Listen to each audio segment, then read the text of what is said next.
Right. Well, I don't know which to look at on screen. Good evening, and welcome to the Wednesday night Bonsai Club. There's only one rule about Bonsai Club: we make it up as we go along. And after yesterday's trial run, we have ironed out a few kinks, figured out a few things about how Zoom works, and we're going to look at maple pinching today. So this will be a bit shorter than yesterday, and we'll look at a few different trees and the sort of the techniques for maple pinching. Right, so yeah, what we're going to do is look at maple pinching, and this is a very seasonal job. This is one thing that we should be doing a lot of at the moment, particularly in the kind of Northern Europe, the UK, and stuff like that. All our maple buds are starting to open up. The leaves are starting to come out and starting to grow. And so this is the time to look at controlling the growth, depending on whether or not we want to have tight, compact growth or allowing it to extend out.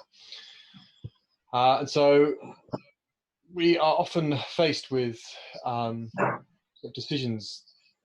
Somebody's not muted. To like, how do we pinch? Well, I mean, the technique of how we pinch is very, very simple. I can teach you that in 30 seconds. But the big question is, like, what do we pinch? When do we pinch? That's the biggest difficulty for most people. So that's kind of what we're going to be looking at today. So first of all, we'll just have a look at the technique of how to pinch. I have a nice video because it's very difficult to show at the moment. So maple pinching number 1.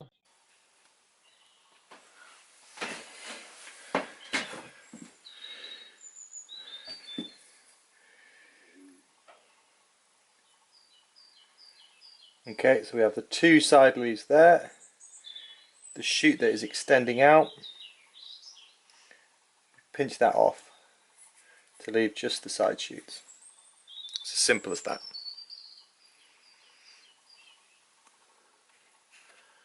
Later. Okay.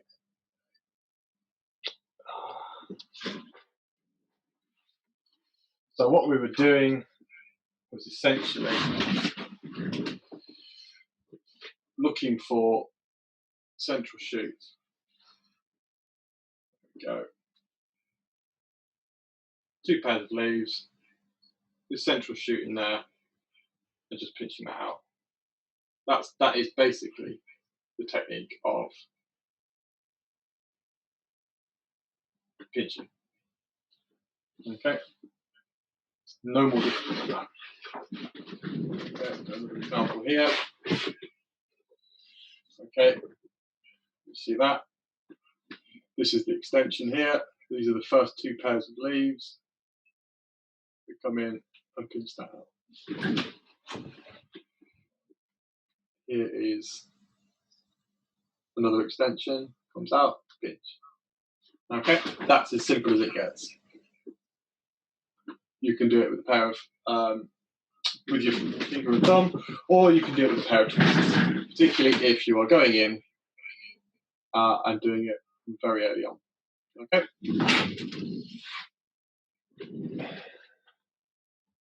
So there's a question there. Okay, yeah, it works fine for me. Okay, right. So we're gonna have to figure out those individual settings for people for next time.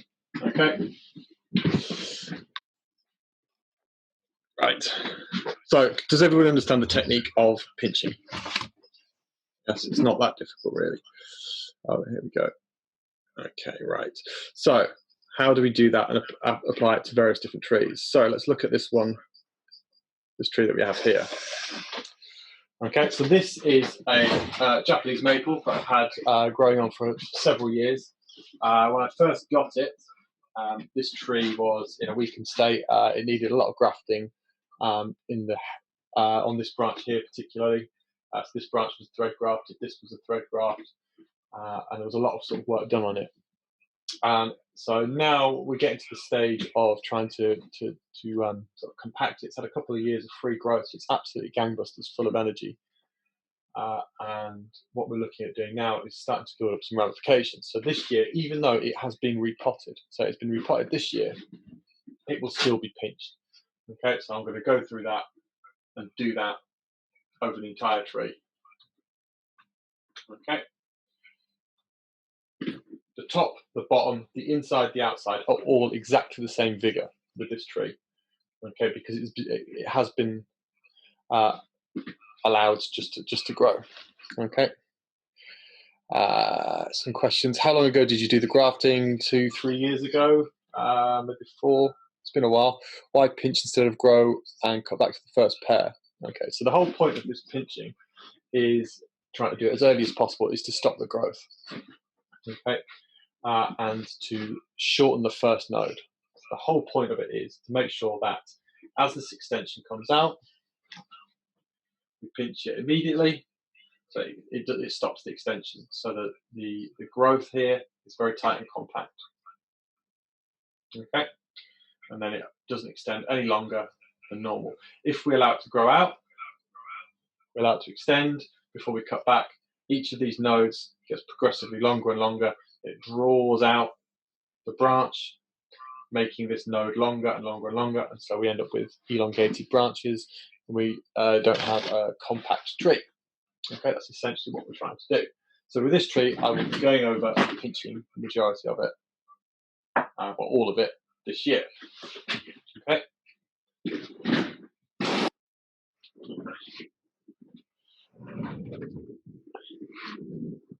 Okay, this is a shojo that was planted on rock.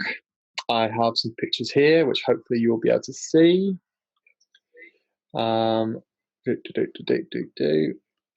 Share this one.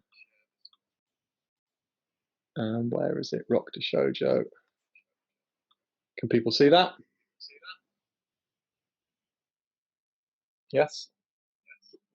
Good. Those people that can see it. This is what it was like on the 25th of February when it was planted in this rock. This was done. There's some pictures of this up on Instagram and stuff like that. So this is what it was. Now this tree is being allowed to grow. Okay, which you can see in these long extensions here. Okay, and I'm not going to pinch this. All right. So what is the reasoning behind that? It was an air-layered tree. The roots are fairly weak anyway, and it was, it's been immediately planted onto this rock, and I wanted to grow. I wanted to develop some root system. I wanted to develop some vigor, and I wanted to stick onto here. So just allowing some free growth for 1 year is basically going to be one of the best ways of doing that.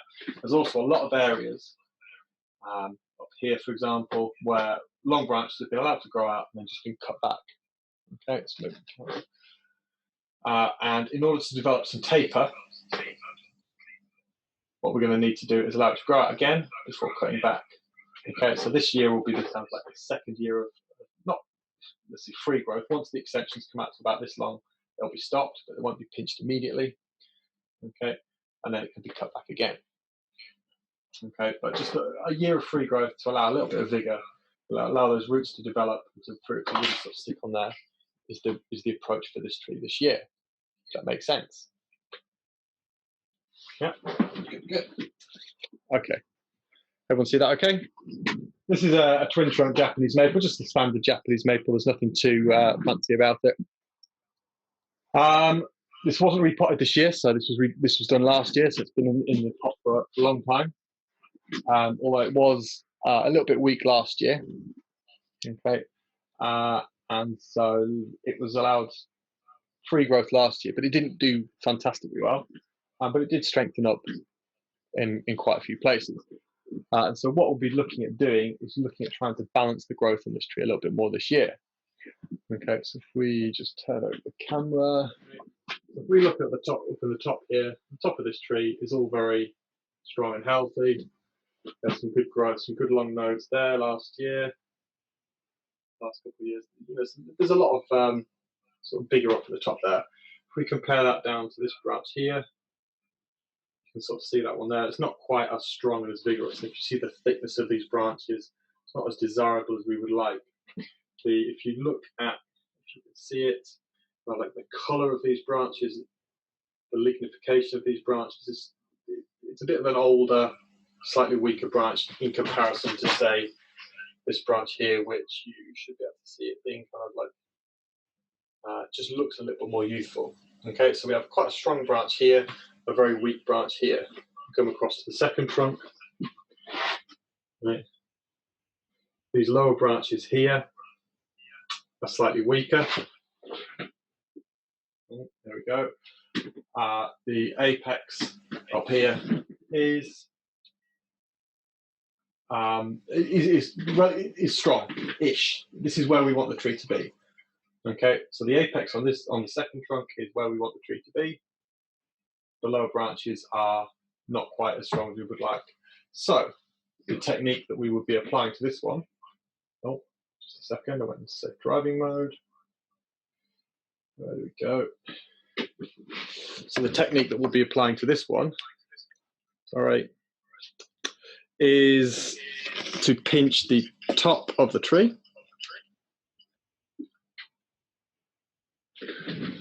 up here and on the second trunk, but leave these weaker branches just to extend out. Okay, so they won't be pinched at all, and we will be doing that top of the tree as the leaves are beginning to open up and getting in there and pinching it out. So, and you do it now before the leaves are fully open. Yeah, so we try and get in on, as you saw on those videos, as those first pair of leaves are just starting to open up. Okay, so it comes out like this. We have the two leaves either side. And what we want to do is we need to get rid of this one in the middle. Okay, so we come in and we pinch that out just to leave the two leaves on the other side. Okay, and so the sooner you can do it, the more compact it will become. Okay, the one thing that we haven't really talked about yet is the speed at which you do it in relation to the size of the tree. So the last two trees that we looked at were shohin and shohin size tree. This is a larger size tree. Okay, and so we have a little bit more kind of desire to get a slightly longer node length. Okay, so we can leave these the larger trees a little bit longer before we get in there and pinch out. With the shohin size trees, it's much more important to get on there really, really early. Okay, and so if we just have a look at this video. Okay, so with the shohin, what we want to try and do is try and pinch it out as soon as possibly can. Okay, in order to really maintain that node length. And so this is a trident maple which is just starting to open. Okay, so what I'm actually going to do is come in, separate those two leaves. You can see that central shoot in the middle there. I'm going to come in and pinch that out. It's difficult to do without damaging the leaves, but you can get in there and take it out. Okay, open it out, come in, pinch it out. Now, you don't have to do this so early unless you're super obsessive and you're really trying to get a tight, compact shohin tree with really dense branching and ramification. Okay, normally you would want to leave it just a little bit longer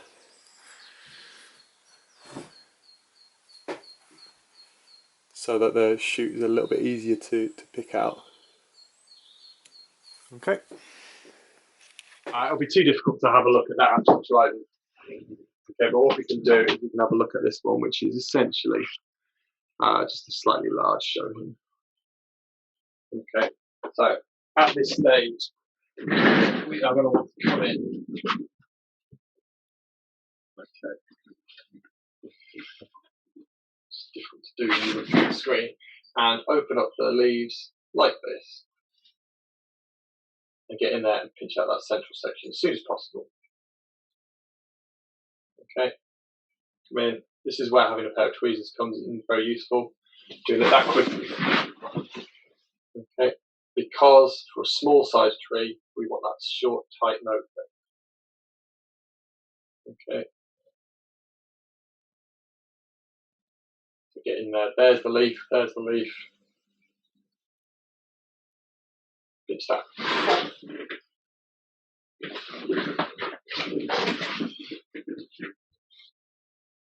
I think some people are looking at it without the app.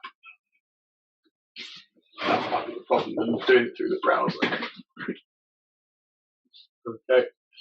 A bud such as this one here is yet to open up. Okay, you can, if you really wanted to, open up and get that one, but we wouldn't. Okay, something like this one here. Okay, this is where we want to be pitching it out. Okay, come in, get in there. And for, as I said, for a shohin sized tree, the sooner we can do this, the better. Smaller the tree, the quicker you need to do it. Okay, coming in, getting them out, pinching off, pinching off. Okay, so looking at this tree, there we go. Okay, so this is just a slightly larger shohin sized tree. Again, this is something which has been grown on over the last couple of years. It's sort of super vigorous. All of these branches are very, very vigorous. Even though it's been repotted this year, I'm still going to be pinching it out, okay, because it's such a vigorous tree and it needs to be stopped. Okay, and we need to be working on that sort of secondary compact branching ramification from this point onwards. Okay. So, somebody just asked a question, 9 new messages. Does pinching out every year affect the long-term health of the tree? Okay, so basically, is there any difference in let's answer these questions first. Is there any difference in pinching out versus using scissors to cut out the central shoot? Pinching out, doing it with scissors at this point in time is very difficult, but if you can do it with scissors, then you can. But generally, pinching with a pair of tweezers or fingers and thumbs is the easiest way to get it done quickly. Does pinching out every year affect the long-term health of the tree? Maples, in general, once you start to build up the sort of dense and compact ramification, those branches, as they get older, as they begin to mature, as they start to lignify, what will happen?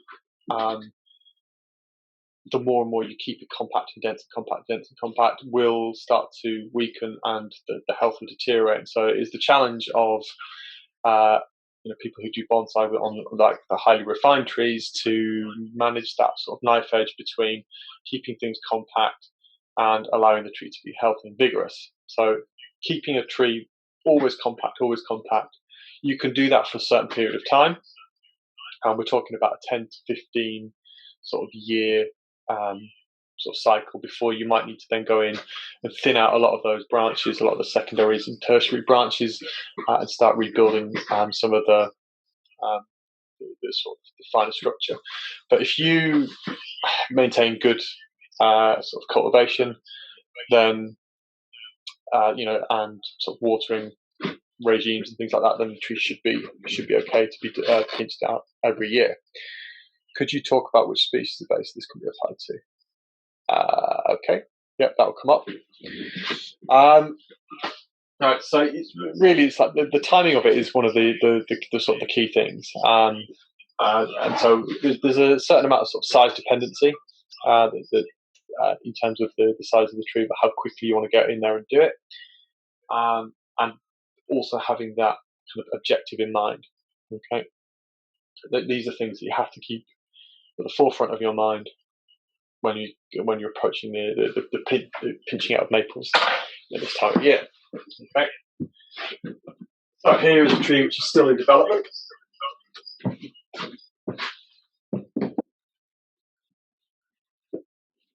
Okay, this is a rough bark maple. Very nice tree.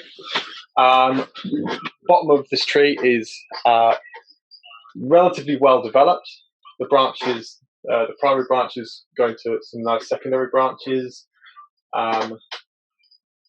starting to sort of become a little bit twiggy, but the top of the tree has been lost.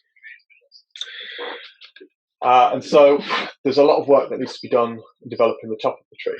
Okay, we can go and have a close-up look at this. Easier way to see it. So the bottom of the bottom branches are okay. Okay, we just need to work on those in a normal fashion in order to start building up some ramification. There's plenty of health in the tree, plenty of vigour. If you look here, we've got lots and lots of back budding occurring. Okay, so a lot of that's going to need to be taken out if it's not needed. Okay, but these lower branches are, unlike the other tree that we just looked at, very vigorous. There we go. Okay, it's just the top of the tree that needs a lot of work. Okay, and so we have some sacrifice branches here. Okay, and there's a big sort of scar on the back there. It's not terrible, it's healed over nicely. But clearly this was a bigger tree which had the top taken out and is being rebuilt from the top. So, there we go. What we'll be doing in this top section is just allowing full growth. There'll be no pinching done on this whatsoever. I'm just allowing it to grow out in its entirety. Just extend as long as it wants to, because we need double, triple, quadruple the thickness of this. Oh dear, I'm going the wrong way. There we go. We need double, triple the thickness of this branch, which is becoming the new leader. Okay, so everything from this point and above will be allowed to grow. Everything from this point and below will be pinched out in order to start developing some ramification and building up a finer branching structure. Okay, so on the same tree, we'll be doing two completely different things. Okay, so a lot of these branches here, which have been allowed to grow out, need to be pruned back and then pinched, and then pinched and pinched. This is a tree that's yet to be touched. It's only just arrived from Japan this year. But even though it has only just arrived, it's in perfectly good health and it's growing well initially. So we'll be quite happy to pinch all that bottom section, but then leave the top. Okay, does that make sense? Do we apply seaweed to maples in the spring? If so, how often? Okay, so one of the things that I was going to get on and talk about, but you sort of preempted me, is you will notice what is the sacrifice branch doing for the tree. That has just been allowed to grow probably for thread grafting or approach grafting at some point in the future. I don't know. I've only just got this tree, so we shall see. There's a few questions further up that we missed. Okay, let's go and look at those. Oh, you're good. No video. If the tree gets away on you, Peter, and the nodal length is too long to be worth keeping, do you remove at this point or start again and let it off harden first when removing, and then remove when partially defoliating? Okay, so right, so the question is, if we don't get on and pinch out quickly enough, okay, so if we allow, if something happens, like, you know, we go to work, or we're allowed to go to the supermarket or whatever, and it grows out and extends off, it's too long, or the tree is too healthy, too vigorous, like some of the other trees that we were looking at earlier, you know, and that first node is too long. What do we do? What I would do is pinch out immediately as soon as you can and stop it, let the leaves harden off, and then cut back in the summer, and then get a second flush of growth from further back in. Okay, but the trick is to try and stop that extension from happening in the first place. So one of the ways in which we do that is by getting in there and pinching out quite quickly. And the other way is by not fertilizing this time of year. So the question that Michael has just asked about applying seaweed to maples in the spring is applicable in the sense that we'll get onto it if it flowers, just a second. What do we do with the seaweed and fertilizer? So none of the trees at the moment are being fertilized in terms of giving it nitrogen fertilizer to make it grow. Our objective with all of these trees is short, compact growth. Okay, that is what we're trying to achieve. And the best way to do that is to not ask it to grow, not force it to grow. And by giving it fertilizer with nitrogen in it, what you're doing is asking the tree to grow. You're pushing it to grow. And so not fertilizing now will result in much shorter nodes. Okay. seaweed or seaweed extract is not necessarily a nitrogenous fertilizer. It's not going to force growth, but what it will do is provide sort of micronutrients, growth hormones to activate adventitious buds and such like, and also help to generate a sort of healthy root system, a healthy biodiversity in the soil. So it's very good from that aspect. So from the health of the tree, applying seaweed extract at this sort of time of year is very good.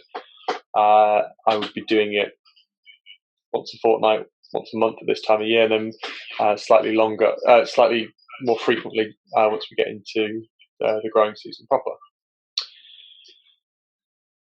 That answers your question. What do we do if there's flowers? Okay, we'll get onto that one next. So basically, one of the points is having this clear idea about what we're trying to achieve with the tree in that year, and the technique of pinching will help you to achieve that. So ramification on this lower section by pinching, curating that short nose, not pinching on the top will allow excessive growth, which will allow thickening at the top there. Okay, so it's a technique which we can apply or not apply in order to get our desired effect for the different parts of the tree. Make sense? It's all pretty logical. But this is, I'm trying to see if I've got a picture of this. I know I do, but some people won't be able to see it. Okay. Where is it?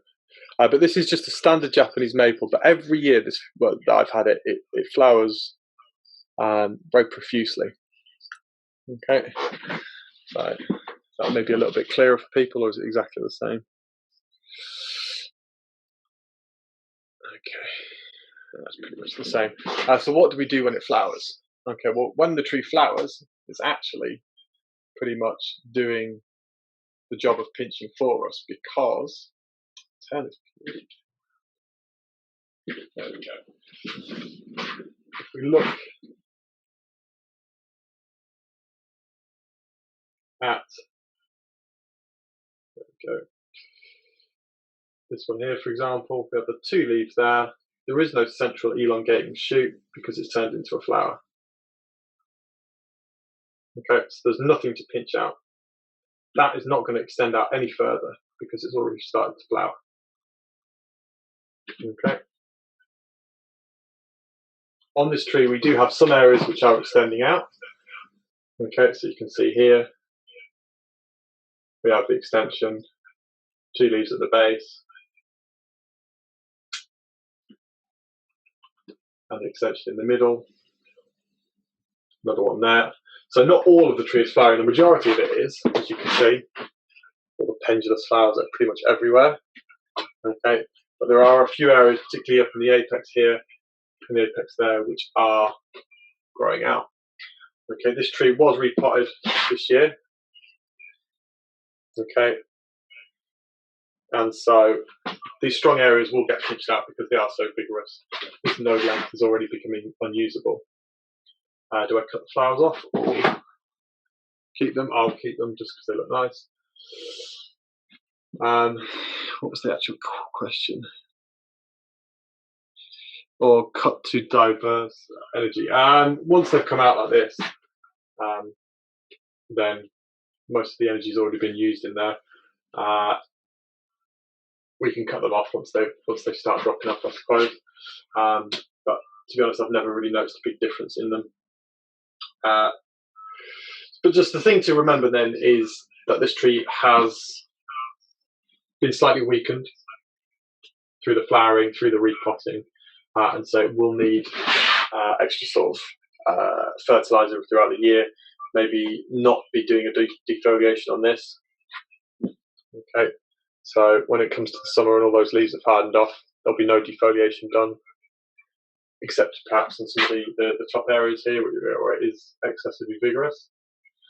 Okay, but all these weaker areas that are down here which aren't extending out, okay, because they've turned to flower, they'll definitely not get defoliated. Okay. Okay, it's pretty much identical. What we do with them, going and pinching out as and when is necessary. This tree is a variety which has naturally very, very sort of compact growth. This is the Fuyoen variety, which was discovered and then propagated by Fuyoen, which is a very famous nursery in the Omiya Bonsai village, specialising in deciduous trees, and particularly this clump style of deciduous tree, of trident maple. And they found from the various different trees that they were growing, they had these one trident maple that was much more sort of close growing and formed very sort of dense ramified branches with very little work, and they propagated it from cutting, and it became like a trademark. And particularly this kind of like clump style tree is very much a sort of a trademark of that nursery, and they've been doing that for 60, 70 years. It's a long history back. So I had the opportunity to get one, and I did. That was a bit expensive, but such is life. So this doesn't require an incredible amount of pinching, but it was repotted and put into this lovely John Pitt pot. And so it will be allowed just to open out a little bit, regain a little bit of vigour. And also there's some area around the back here which require some redevelopment.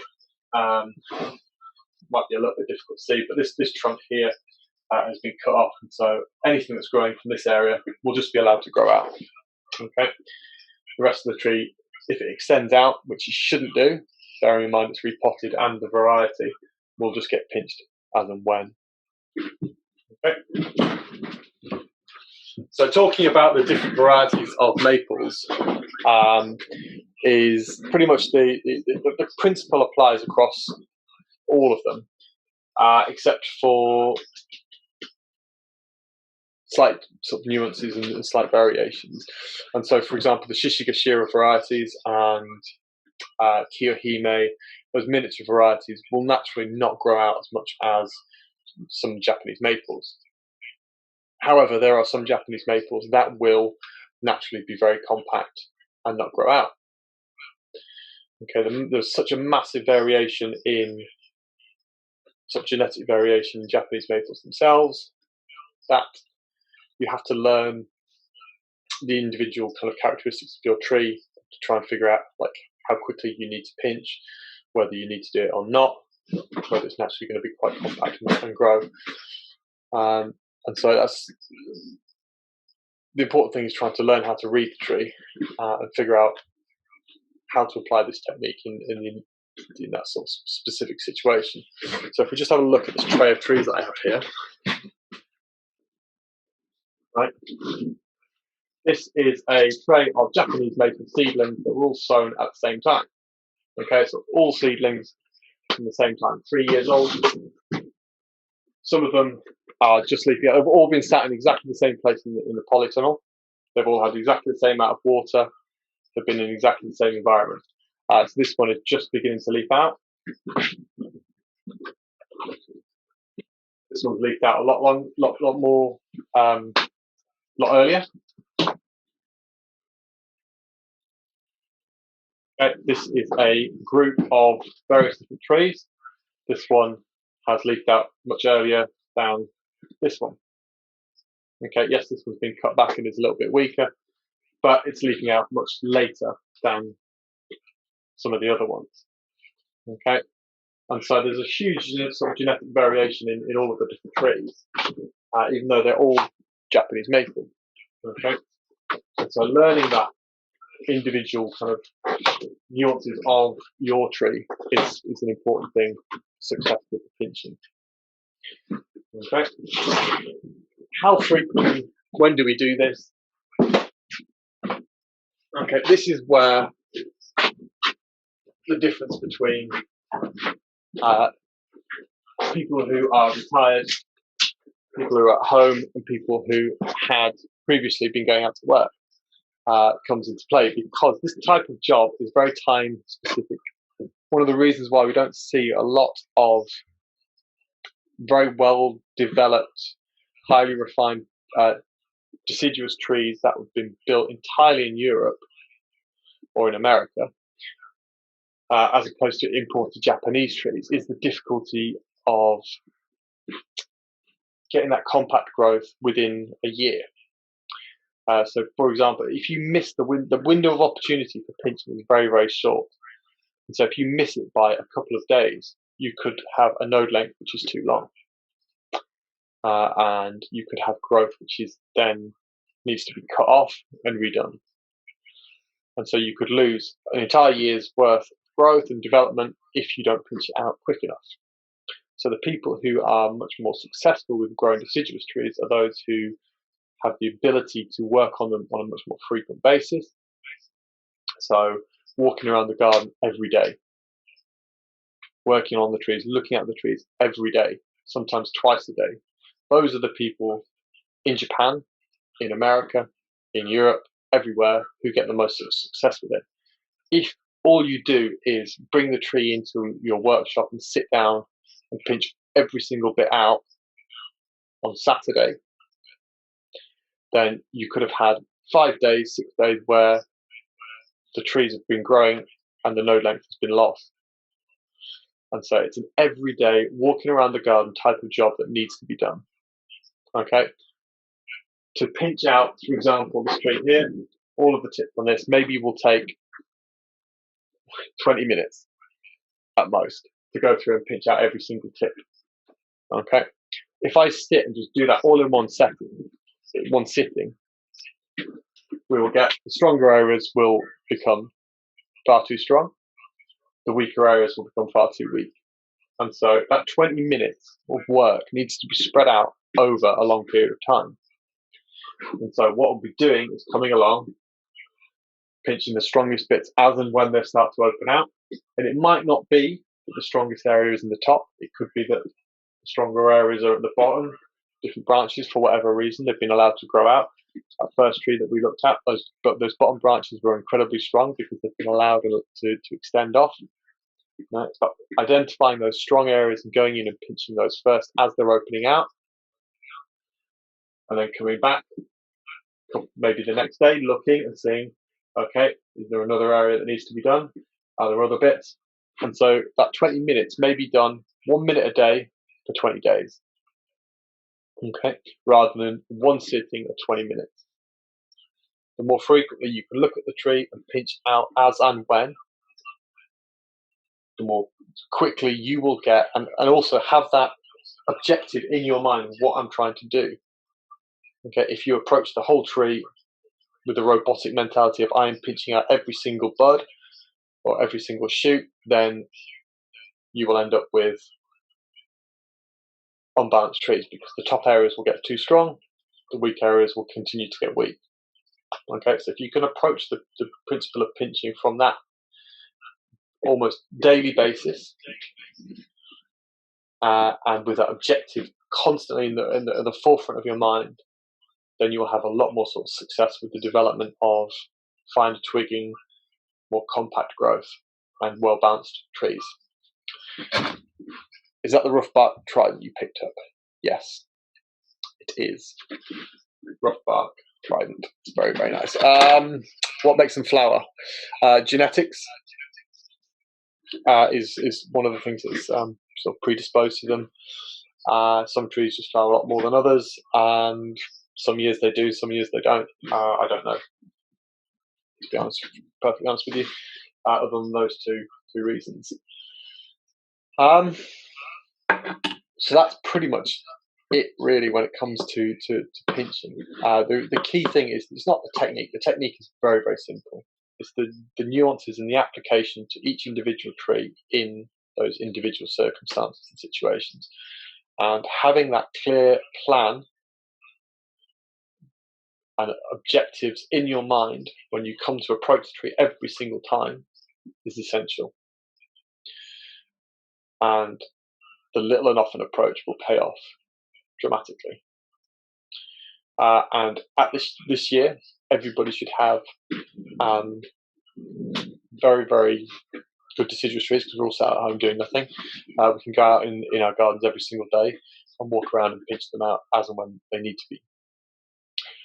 Okay, Acer campestre treated similar. Yes, so field maple, Acer campestre, is a very, very vigorous species, and so if you're looking to build up a very sort of tight ramification on that, then you should be getting out and pinching that as quickly as possible. Definitely no fertilizer early in the season. And the other thing which you can do in order to help sort of slow down the growth and to restrict the node length is to lengthen the period between repotting. Okay, so a lot of these trees have been repotted this year, which means they're going to be rejuvenated and reinvigorated, and they're going to grow. Okay.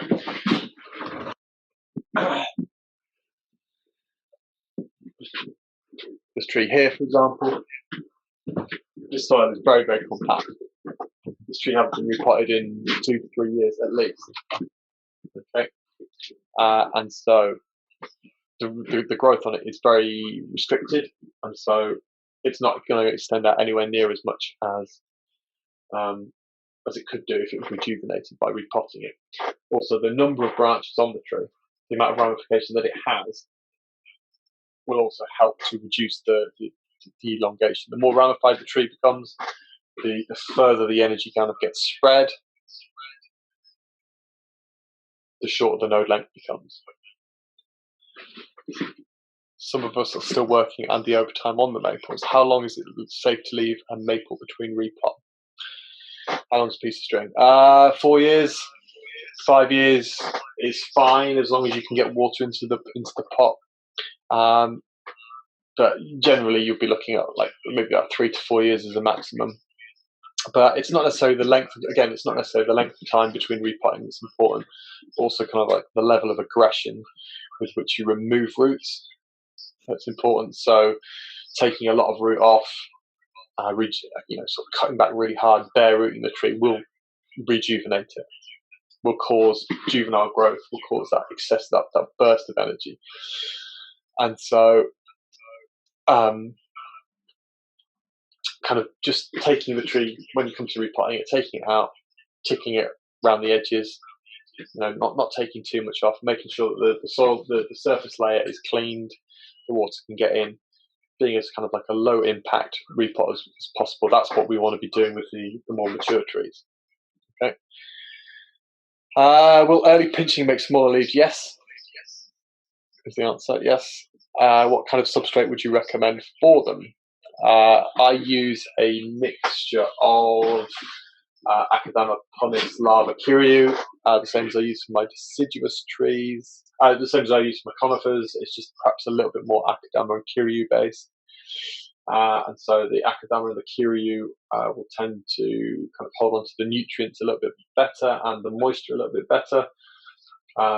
But the pumice and the lava don't break down as quickly. So I would say probably about 40% Akadama, 40% sort of kiryu, and then sort of 10% each of the other two. But the soil mixture depends on so many different factors. Some people will plant them in pure Akadama and have great success. Other people could plant them in pure pumice and still get away with it. Soil mixtures are dependent on so many different factors, depending on where you live, how frequently you water, etc., etc. The one thing that I would suggest, though, is that the particle size is as small as you can kind of realistically make it, because that will cause finer roots to develop, and as a result, finer branching will develop. Is the potting soil the same for the tridents? Yes. Which maple for tridents and also palmatum? Also, do tridents need more frequent repotting in general? Yes, they will generally be a little bit more vigorous. So the question was, is the potting soil the same for tridents and palmatums? Pretty much. I just use the same for all my deciduous trees. And do they need slightly more frequently repotting in general? Yes, but again, it depends. There's so many different factors that are involved: pot size, how vigorous the top of the tree is growing, the individual genetics of the tree and things like that. But you can leave a trident for 4 years and it'll still be okay as long as you can get water in. Okay, but the longer you leave it, the more likely you are to run the risk of having issues without getting enough water into the soil and into the root system. So, do you pinch in this way on the subsequent growth? What do you mean by that? So, like second flushes of growth. If you do get like a second flush of growth because you have defoliated or because of the pinching aspect is stimulated adventitious buds to grow, yeah, you would approach it in the same way. If you're starting to get extensions out, then you would pinch them out. But generally, kind of second flush growth, adventitious growth from the inside, unless the tree is like super healthy, you won't generally need to do it. It all depends on each individual situation. Which maple genetically is the weakest for bonsai? Some of the dwarfer varieties, things like Kashima and things like that, can be a little bit more kind of difficult to deal with. The ones that bud out really early, those dwarf varieties they can be a little bit kind of touchy, and you just got to be careful with how hard you work on them. I think Sango Kaku can be a little bit weak, but most of the ones that we generally use in the bonsai, that are commonly used in bonsai, are pretty strong. There's a lot of sort of garden varieties that you just wouldn't want to be using because node length is naturally quite long, or the leaf size is far too big. What is the main cause of leaf scorch in the summer? Water shortage of overexposure to the sun, water shortage. I would say or wind. Excessive moisture loss from the leaves is what causes leaf scorch. So it could be far too hot. One of the reasons why this can often happen is a sudden increase in temperature. This happened to me last year in the late autumn. The trees were already sort of beginning to shut down, and we suddenly just had a couple of days where the temperature just skyrocketed and it was really, really windy, and the pot was completely wet, but the leaves got absolutely burnt because the transport of the water wasn't quick enough up to the leaves. So if you are in a situation where it is really, really hot or a sudden increase in temperature, then you want to be careful. Maybe put them under the benches or in some shade. Let's say we missed the pinching season. We did here. Can we still redistribute the growth by cutting off just the vigorous top parts? Yes, one of the ways that you can then sort of redistribute the vigor will be, once the leaves hardened off, how you get onto defoliation, partial defoliation, complete defoliation, things like that. We'll look at that once the leaves begin to harden off. But at this time of year, what you want to be looking at doing is making sure that the extensions stop happening or are allowed to happen in the areas that you want them to. Do you prefer thread or approach grafting on maples? Depends on the situation. So both have their benefits. Depends on where you want the branch to be, where the branch is coming from, thicknesses of the branches, etc., etc. What is the best variety of trident to bonsai for beginners? They're all sold as trident maples, and so as long as it's not the Chinese, like there were a lot of sort of big, really coarse growing ones that came in. So really try to find a variety which is sort of dense and compact is the way to go. So one which is naturally kind of has a small leaf and dense branching is the best one to kind of get success with. If you grow from seed, then some of those will naturally have larger leaves, some of them naturally have smaller leaves. So picking the ones which have the natural growth habits is all the best way. And this is where buying from a reputable bonsai nursery, somebody who knows what they're talking about, it can actually kind of come in to play rather than just like buying off the internet or from somebody based on price point. Because like when I go out looking for trees, that's one of the biggest sort of most important thing to kind of like look for, is that kind of the genetics of the tree. How likely is it to sort of stay compact and dense, or is it going to be like fighting an uphill battle trying to make it compact?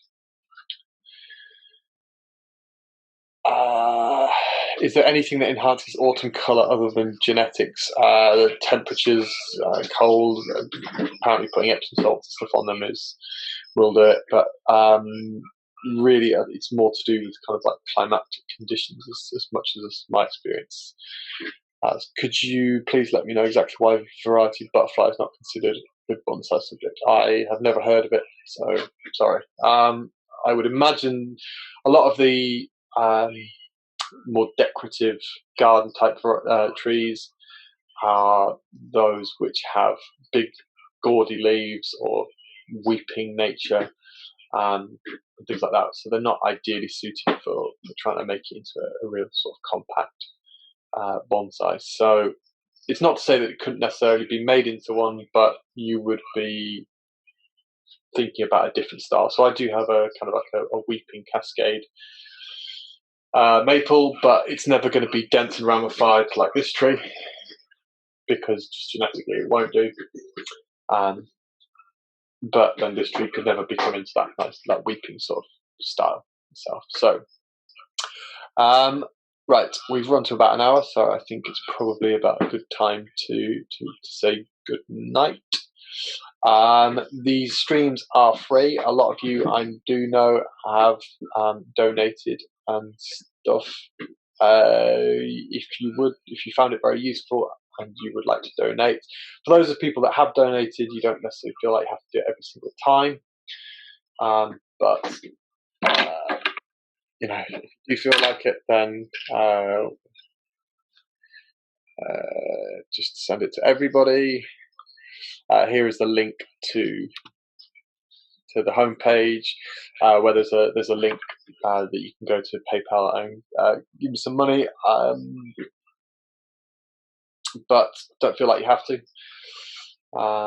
And I just hope that this has been of use to you, and tomorrow morning you're going to go out and look at your maples and just think about them in terms of what objectives you're trying to achieve with them, and look at the different areas on the tree, how quickly you need to pinch, or whether or not you're going to leave them even to grow, and getting in there and doing it as quickly as possible if that's what's needed, or allowing it to extend out if that's what's needed.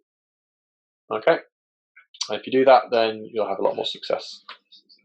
Okay, all right, well, I'm going to go and have a beer, so I think a lot of you probably else are going to, and we'll see how this goes again in the future.